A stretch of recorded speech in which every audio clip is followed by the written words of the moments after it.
Bonjour à tous, bonjour à toutes.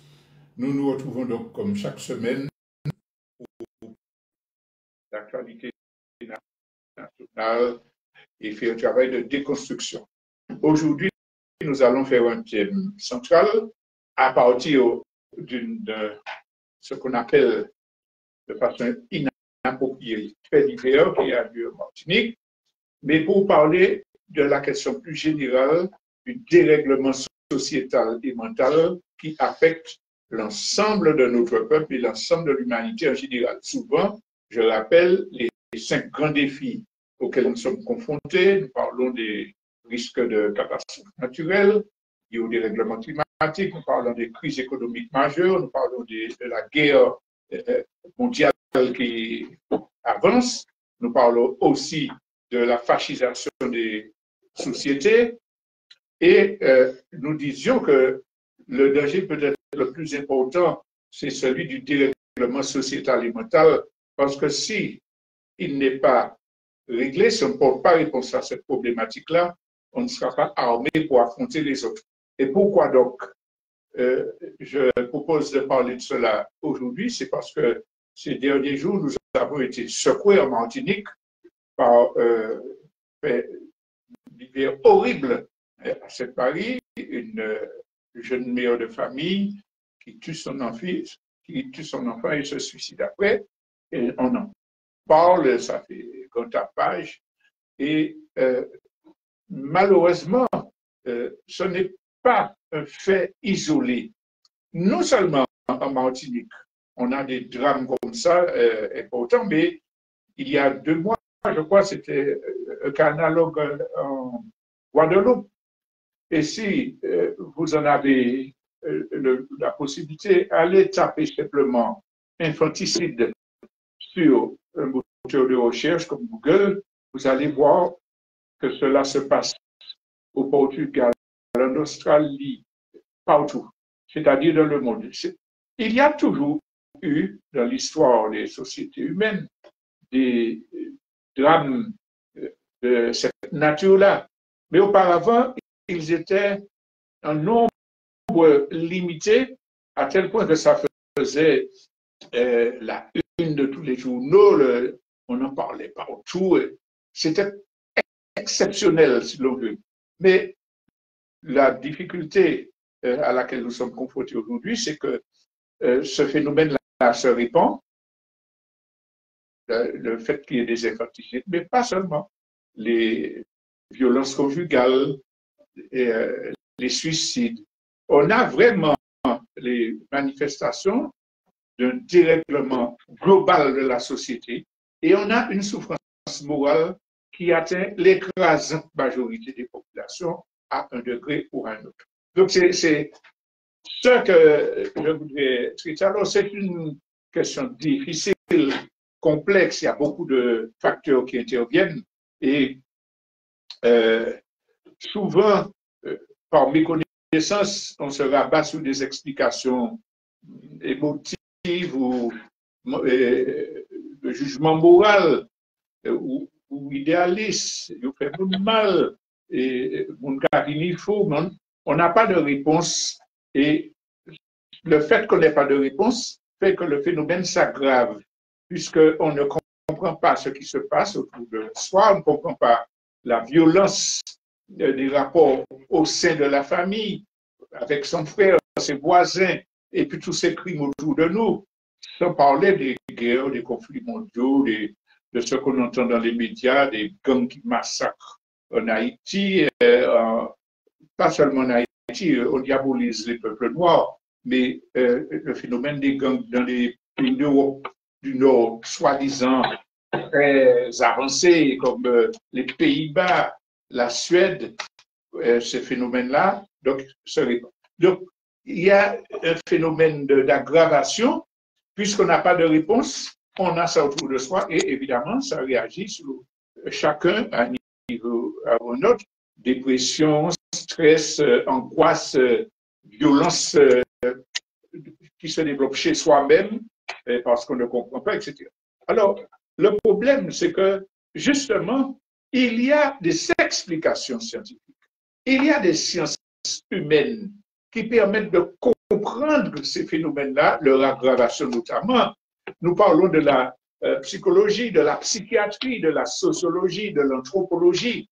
Donc, si toutes ces sciences-là étaient vulgarisées ici, au lieu de nous donner des émissions bestiales et appétissantes dans les médias, on vulgarisait les explications portées par ces sciences-là. Si on les étudiait à l'école depuis le plus jeune âge, la société aurait pu être plus apaisée et les gens auraient eu des ressorts pour chercher collectivement des solutions. Mais ce n'est pas la volonté du système, ce n'est pas la volonté des gouvernements qui tirent profit de toute cette pagaille, de toute cette sauvagerie qui est entretenue et voulue par ceux qui profitent du système.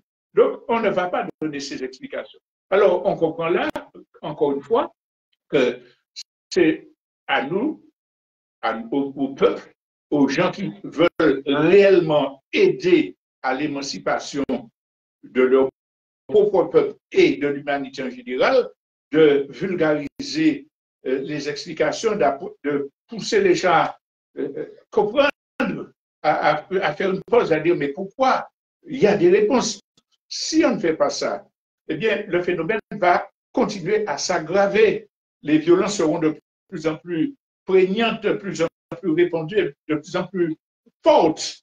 Donc, il nous faut, tant que faire se peut, réfléchir et porter des explications. C'est pour ça que je vais lancer quelques pistes aujourd'hui, mais évidemment, vu la gravité ou l'importance, l'ampleur du problème, ce n'est pas en une émission que nous pouvons porter toutes les réponses. Bien sûr, nous pouvons faire de nouvelles émissions, mais ce que nous souhaitons, c'est lancer des pistes de réflexion pour que chacun et chacune, personnellement, fasse l'effort de fouiller, de comprendre, de chercher à porter sa contribution à la résolution du problème.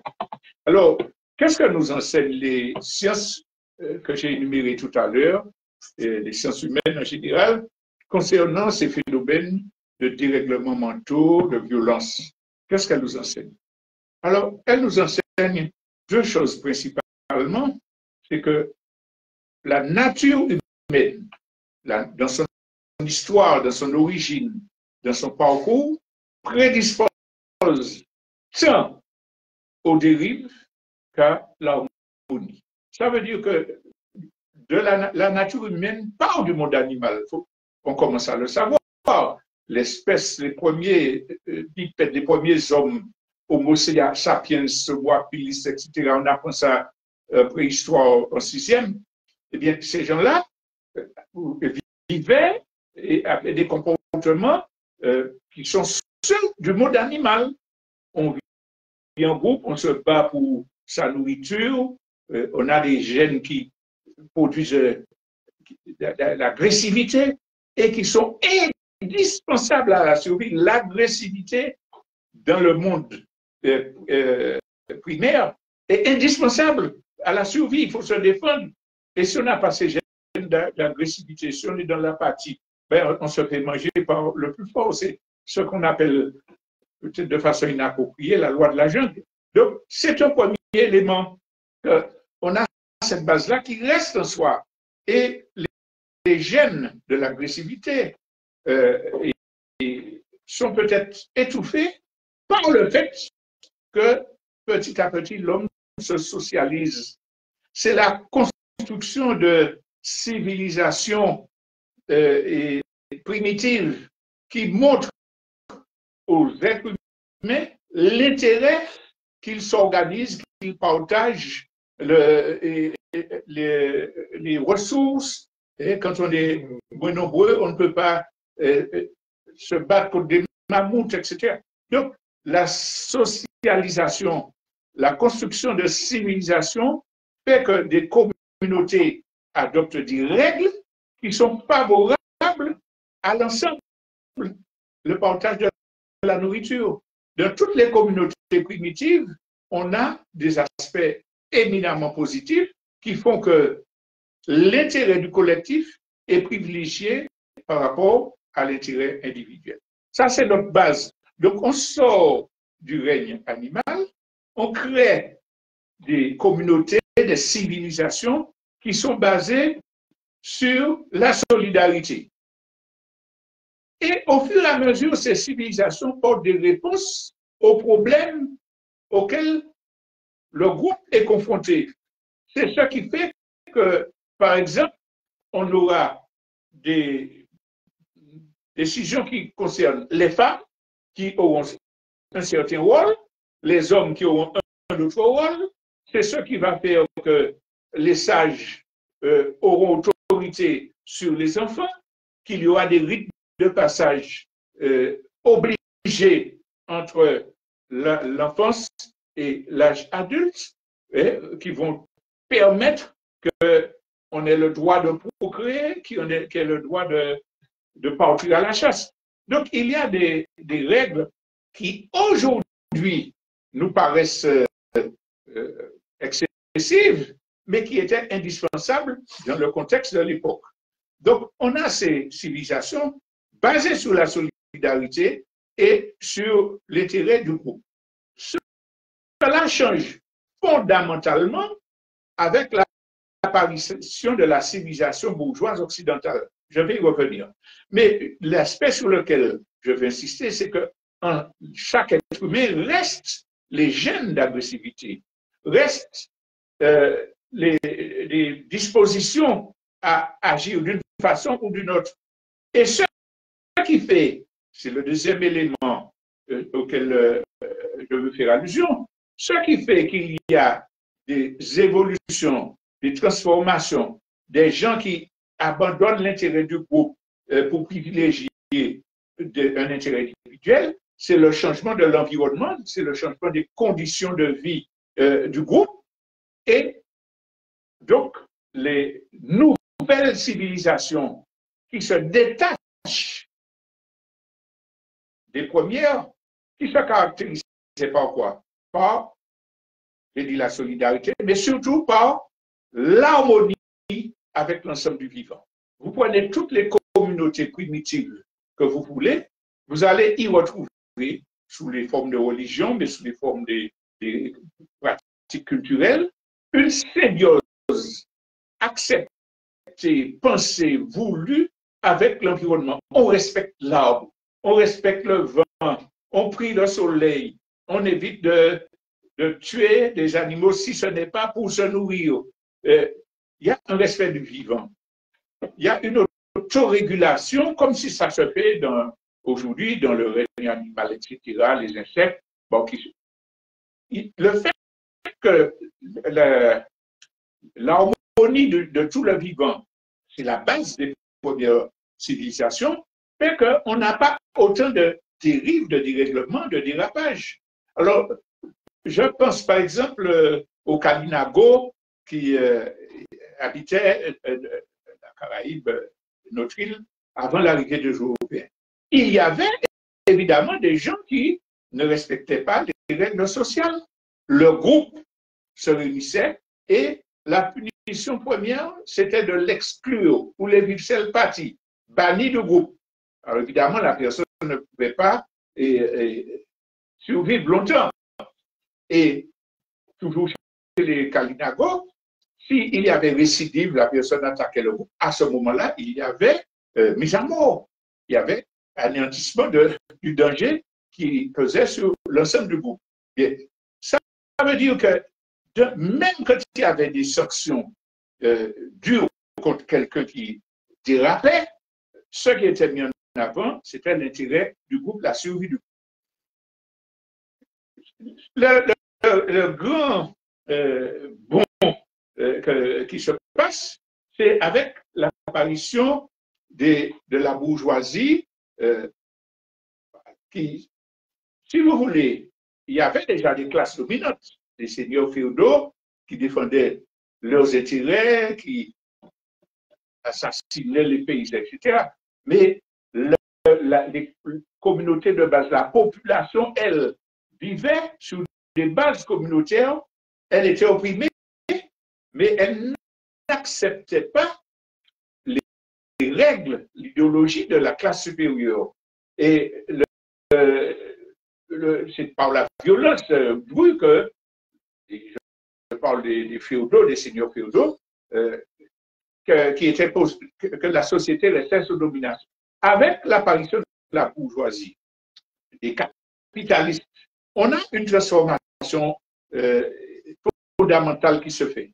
Parce que la bourgeoisie rompt avec les civilisations premières pour créer une nouvelle civilisation sur des bases idéologiques asociales, antisociales.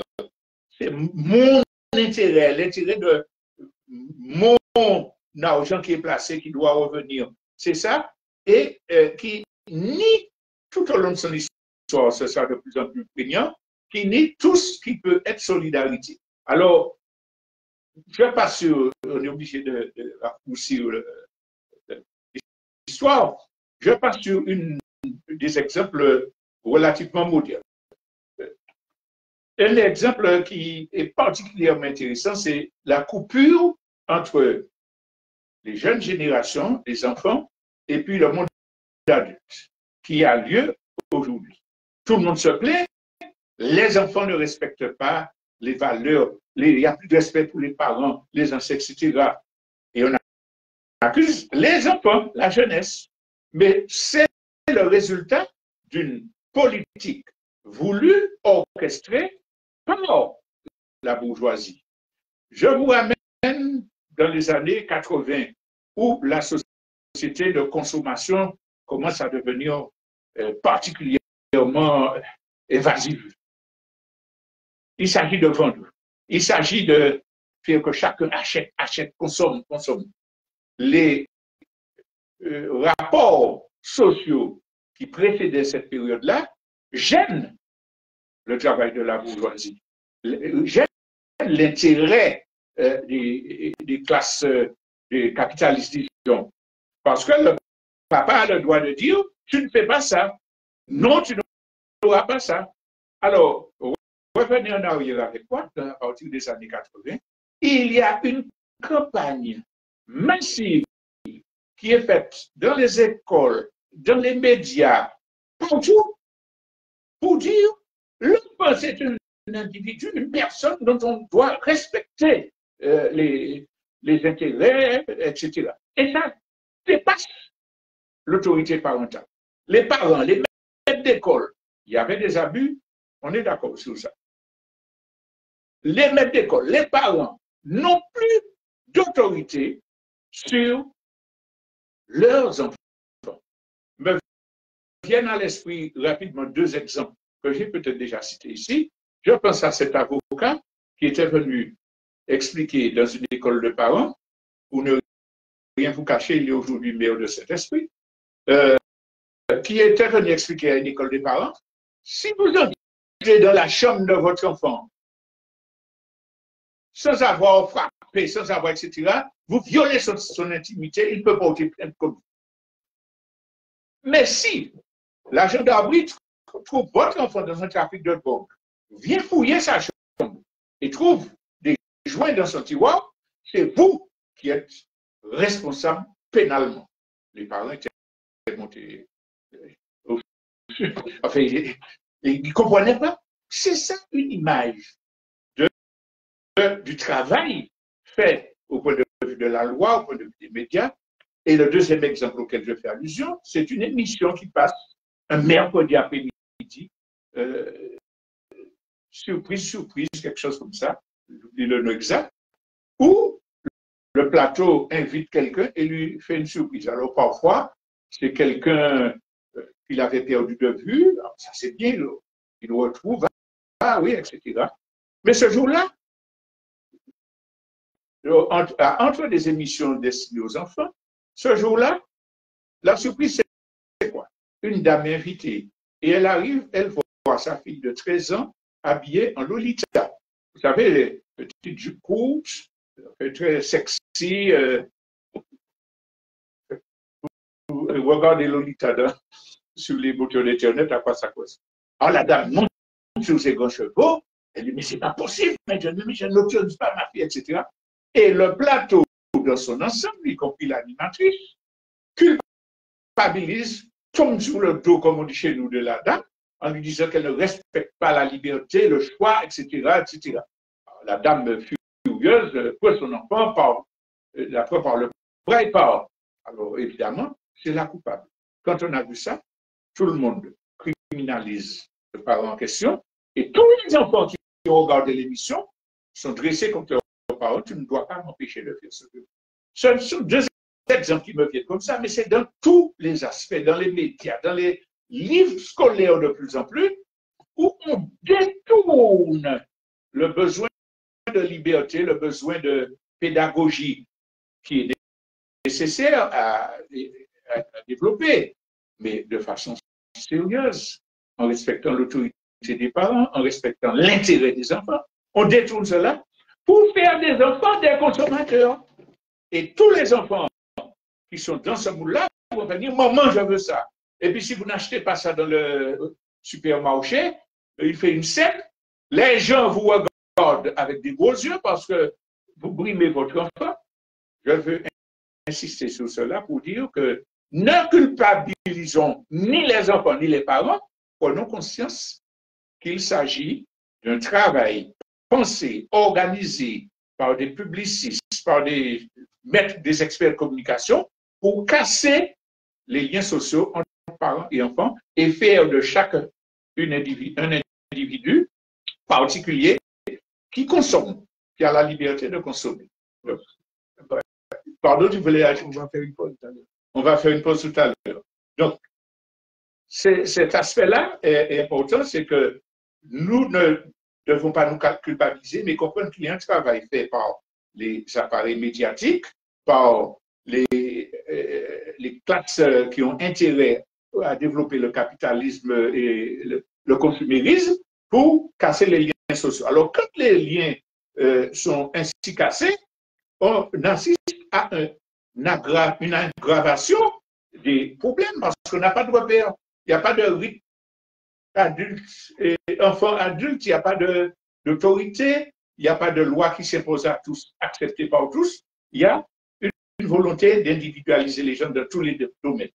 Et avant de faire la pause, je veux insister sur cette conclusion, c'est qu'à l'heure actuelle, les multinationales et les grands groupes capitalistes contrôlent tous les médias sans exception. Les grands empires médiatiques, télé, cinéma, tout ce qui est communication est entre les mains d'un tout petit groupe de personnes qui imposent leur idéologie, leur point de vue, qui manipulent les opinions.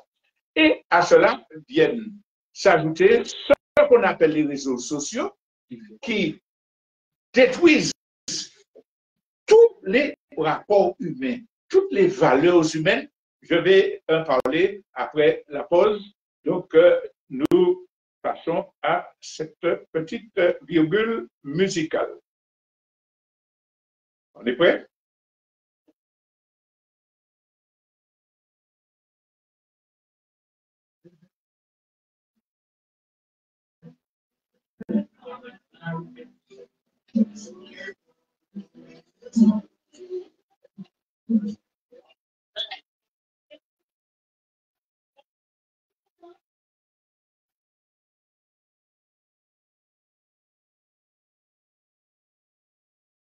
Voilà, alors nous reprenons le cours de notre émission. Nous abordons la question des dérèglements sociétaux et mentaux qui détruisent notre monde. Et je parlais de cette offensive planifiée, menée de plus en plus intensivement depuis les années 80. Donc, ça fait une quarantaine d'années. Inutile de dire que ça laisse des traces, que ça conditionne, que ça fait que toutes les valeurs sont gommées et qu'il y a des foyers de résistance, mais que l'ensemble de l'opinion va plutôt soutenir le système. Et dans cette offensive menée par les multinationales, il y a eu une obsession, c'est de casser l'idée l'idée même de lutte des classes, l'idée qu'il y a des intérêts contradictoires. Faire croire à tout le monde que tout le monde a les mêmes intérêts.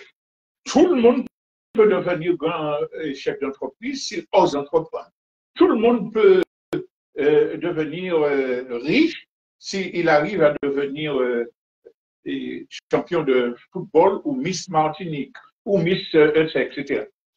Faire en sorte que les pauvres, que les gens défavorisés se taisent parce que quelques exemples sont poussés en avant par les médias pour dire que tout le monde peut devenir comme ça, ce qui évidemment n'arrivera jamais et qui contribue à augmenter la pauvreté de ceux qui ne sont pas arrivés au haut de l'échelle, hein, parce que en chloroformant les populations, les multinationales et les grands capitalistes peuvent appuyer leurs lois scélérates.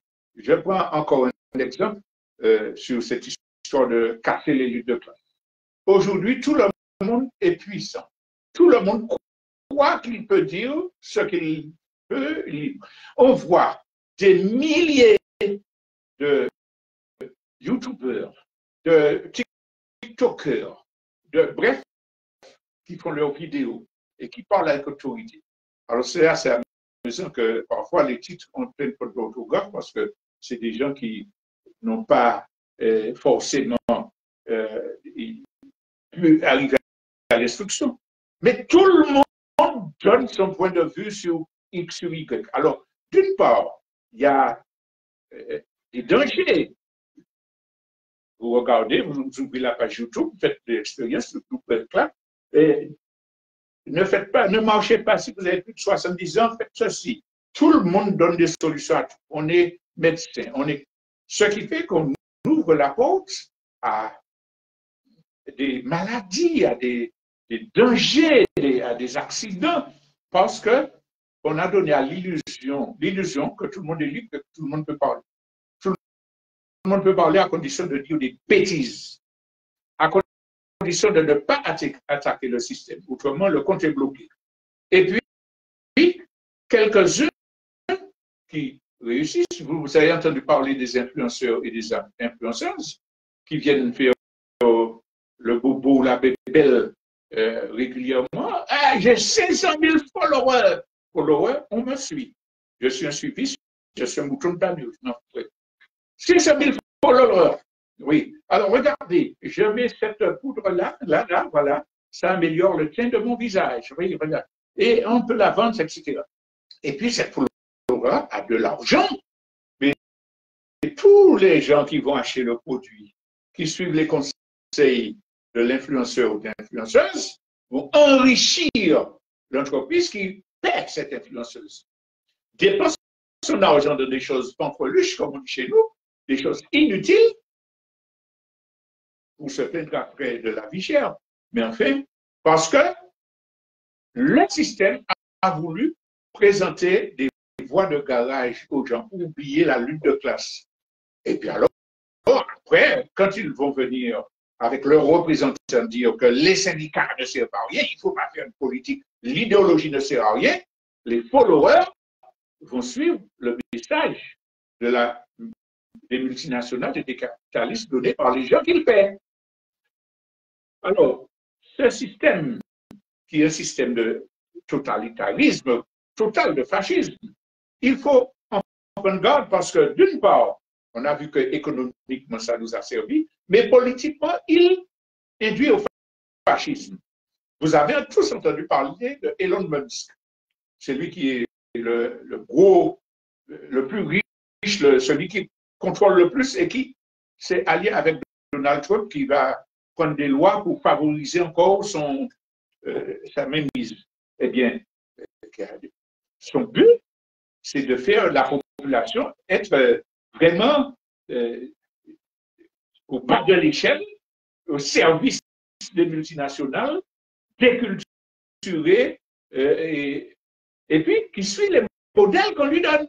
Or, parallèlement à la consommation, les modèles qu'on donne, c'est la violence. Je ne cesse de rappeler aux parents que les jeux vidéo qui sont offerts aux enfants les dessins animés qui sont dans les télés quotidiennement et qu'ils regardent depuis l'âge de 3 ans, leur apprennent à tuer. Leur font comprendre que la mort n'est pas banale, n'est pas inévitable. Ça veut dire que quand un jeune tue là aujourd'hui, oui, c'est criminel, Michel, tué pour un coup de zi, etc. Mais depuis 3 ans, il regarde des vidéos qui disent que quand je tue quelqu'un, je prends sa force, mais il revient. Il n'y a pas de mort dans les jeux vidéo. Les jeux vidéo ont les ennemis. Donc tout ça dérègle mentalement, dérègle tellement. En plus que cela induit des maladies, les fameux réseaux sociaux. On a l'addiction qui fait qu'on passe des heures et puis qu'on ne fait pas des choses sociales intéressantes. On ne se forme pas, on ne lit pas, on lit les livres, ça ne sert à rien. Hein? Il y a cette addiction-là. Et l'addiction a des effets sur la santé, perte de sommeil, perte, diminution des performances, des intérêts pour le travail, toutes les maladies qui frappent les jeunes là maintenant, l'hyperactivité, tout ça c'est développé, aggravé par le temps passé sur les réseaux sociaux.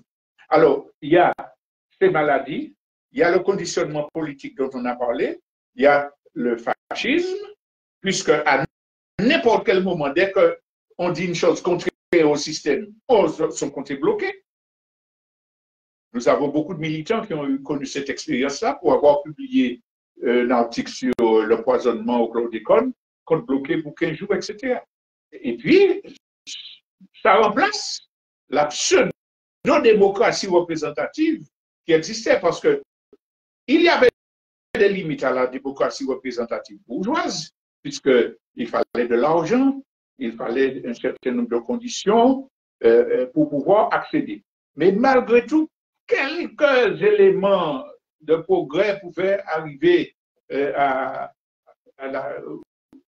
dans la tête d'institutions. Ça fait des que les socialistes, les communistes, les insoumis sont montés. Mais aujourd'hui, avec les nouvelles technologies de communication, les nouveaux réseaux sociaux, maintenus par un tout petit groupe lié aux multinationales, les dés sont pipés. On nous a donné un exemple, je crois que c'est en Indonésie, il y a une quinzaine de jours, il y avait des élections. Eh bien, des gens très riches ont embauché des techniciens pour faire des hologrammes. Alors, on n'a vu sur aucune affiche, dans aucun meeting, on a vu les deux candidats que personne ne connaissait. Mais ils sont sympathiques, on leur a donné des petits sourires avec les yeux comme dans les dessins animés, tout ça. Et puis ils ont gagné. Ils ont gagné la présidence. On a parlé de ce candidat à l'extrême droite en Roumanie, que personne ne connaissait. Il a mis des millions dans TikTok.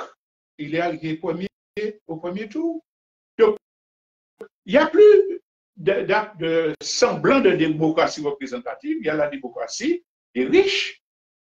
Remarquez que vous passez de Bolsonaro à celui qui est en Argentine, là, Milei, vous avez Berlusconi en Italie, vous avez Trump, c'est tous des milliardaires qui contrôlent des empires médiatiques.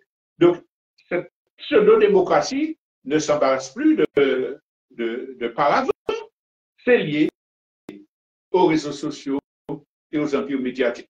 Mais alors, quel est le résultat pour l'ensemble de la population? On n'a plus de base idéologique et théorique. Récemment, un militant avéré que je connais disait, moi, les idéologies ne m'intéressent pas. Je veux du concret. Donc, on n'a plus aucune base qui nous permettrait de comprendre le système et de le combattre. Le fascisme politique se traduit là aussi par le conditionnement, la manipulation. Vous savez, je ne parle même pas de ces professionnels, des commentateurs qui sont les éditorialistes qui sont dans les médias. On a nommé Bayrou Premier ministre pendant 48 heures sans arrêt, ils se succèdent sur les plateaux. Oui. Et Mélenchon peut encore déposer une censure pour aggraver, il est responsable. Mais oui, mais oui. Mais Barnier, il est venu en Martinique, hein, il a visité une plantation, il a 6 enfants, il est un bon père de famille, etc. Donc, l'utilisation pour favoriser ceux qui représentent le système. On a parlé du conditionnement et donc ça, c'est des maladies mentales que cela entraîne pour le pays.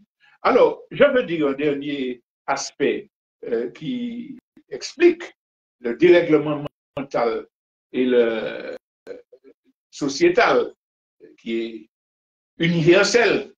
J'ai parlé tout à l'heure des civilisations primaires, primitives, disons, qui parlaient d'harmonie de la nature, qui socialisaient, qui tenaient compte des âges, etc. Et j'ai parlé de cette destruction qui a été faite pour mettre à la place une civilisation individualiste, agressive, etc. Mais dans tout cela, il y a un problème qui vient s'ajouter. C'est que pendant des milliers d'années, vous avez des sociétés qui se sont constituées sur des bases religieuses, culturelles, mentales. L'homme, les rapports entre hommes et femmes, entre enfants, etc. C'est ancré dans leur culture, dans leur ADN. Ils ne peuvent pas comprendre autre chose. Il y a dans toutes les civilisations des traditions qui sont archaïques et qui ne changent pas en prenant en compte des évolutions. Par exemple, beaucoup de civilisations primaires qui avaient établi des règles faisant la différenciation entre hommes et femmes n'ont pas suivi le changement qui a conduit aujourd'hui au devoir de reconnaître l'égalité entre hommes et femmes, la possibilité qu'ils fassent le même travail, qu'elles fassent le même travail, etc. Il y a beaucoup qui sont restés, bon, on parle des talibans, de ceux que tout le monde applaudit comme libérateurs de la Syrie, mais qui sont des intégristes également. Donc, il y a ces traditions qui sont là. Mais inversement, dans le cas occidental, il y a ceux qui sont au pouvoir, qui instrumentalisent la lutte légitime des féministes, qui instrumentalisent le combat pour le respect des personnes discriminées, les tortures subies par les gens qui étaient homosexuels, etc., les exactions, etc. Donc, les classes dominantes instrumentalisent ça pour déstructurer la société. Imaginez que député de droite qui avait dit que si l'homosexualité se généralise, cela aura une incidence sur le renouvellement de la population. Il a été condamné à 8 000 € d'amende. Il y a manifestement un excès. Si ce même député avait refusé d'embaucher quelqu'un parce qu'il est homosexuel, il mériterait 8 mois de prison, tout ce qu'on veut. Mais là, ce n'est pas la défense des homosexuels qui est en cause. C'est le fait que l'on veut casser toutes les règles qui régissent la société pour que les gens soient entre les mains des grands producteurs de films porno, de clubs, etc. Je vous invite à comparer les propositions faites par le ministre de l'Éducation nationale pour l'enseignement à la sexualité dès le primaire. Je vous invite à comparer cela avec les écrits du gourou de la secte des Raéliens, que personnellement j'avais combattu il y a une trentaine d'années. Je m'étais procuré tous ces livres pour les lire. Je ne combats pas ce connaître mon ennemi. C'est exactement ce qui était écrit dans les livres de Raël, le gourou de la secte des Raéliens, qu'on retrouve aujourd'hui dans les programmes qui sont proposés dans les programmes scolaires. Ça veut dire qu'on ne tient pas compte de la réalité culturelle des gens. Alors oui, il faut absolument prendre des lois très fermes pour combattre toute homophobie, toute agression des femmes. Il faut ça, il faut craser ces mouvements qui ont détruit liberté et humanité d'autres humains en laissant prétexte. C'est clair et net. Mais il faut avoir l'intelligence de dire qu'on ne change pas des millénaires de culture par la force, par les condamnations, on le change par la pédagogie, on le change par des transformations concrètes qui fait qu'une femme violée, une femme agressée dans la rue, soit assurée que sa plainte soit suivie et que son criminel soit condamné. Oui, là, il faut le faire. Mais pas en disant, bon, vous êtes... Comment les Français se permettent de licencier des gens, d'interdire à des gens d'entrer dans des places publiques parce qu'ils ont choisi de porter le voile. Ils pensent libérer la femme en interdisant à une femme qui veut mettre le voile de le mettre. Jusqu'à présent, les religieuses catholiques mettent le voile. On leur interdit de mettre le voile pour aller dans la rue. Non, c'est de l'islamophobie. On instrumentalise la lutte des femmes pour défendre une république laïque, bourgeoise, assassine de tout ce qui n'est pas occidental. Je pense que c'est une question délicate. Et à aucun moment, il ne faudrait qu'on ne se serve de ces arguments-là que je développe pour minimiser la nécessité de la lutte des gens pour le respect de leur identité, pour le respect de leur choix, etc. Mais attention à ne pas être complice d'un système qui veut casser toutes les règles sociales, qui veut s'emparer de chaque individu pour qu'il dise j'ai le droit de faire ce que je veux, qui dit bon, si un enfant de 7 ans va voir quelqu'un sans l'accord de ses parents pour dire je veux me transformer en fille ou en garçon, qu'on lui dise bon, ben, la loi te protège, on te donne de l'argent, c'est remboursé par la sécurité sociale. Non, il y a une autre méthode plus humaine, plus respectueuse de l'autorité parentale, de l'intérêt de l'enfant. On parle de s'assurer du consentement pour d'autres choses. Est-ce qu'il est libre ou éclairé? Ce sont des choses qu'on ne peut pas régler par des injonctions législatives. Il faut que la société discute sainement, sereinement, en prenant en compte la parole de ceux qui sont concernés par les discriminations, en la respectant, en faisant en sorte qu'ils ne soient pas diabolisés.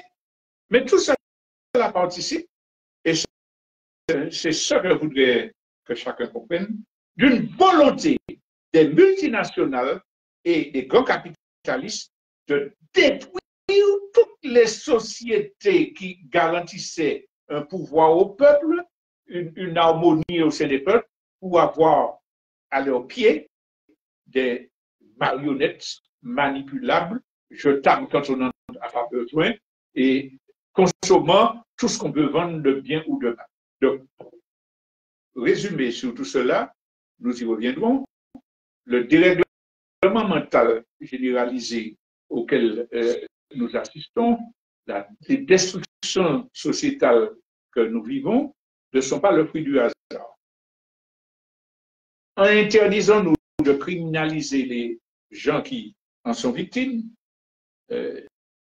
qui sont dans la violence, cherchons ensemble les moyens de résoudre cette contradiction. La première chose, c'est que chacun d'entre nous, j'ai donné quelques éléments, il y en a d'autres, je peux être incomplet, me tromper, mais que chacun comprenne la nécessité de réfléchir globalement à ces questions, de se remettre en cause, de sortir du déni, de dire bon, c'est ça, c'est moderne, c'est comme ça, les temps, je ne l'ai vu, sortir du déni consiste à faire semblant de ne pas voir la déliquescence de la société.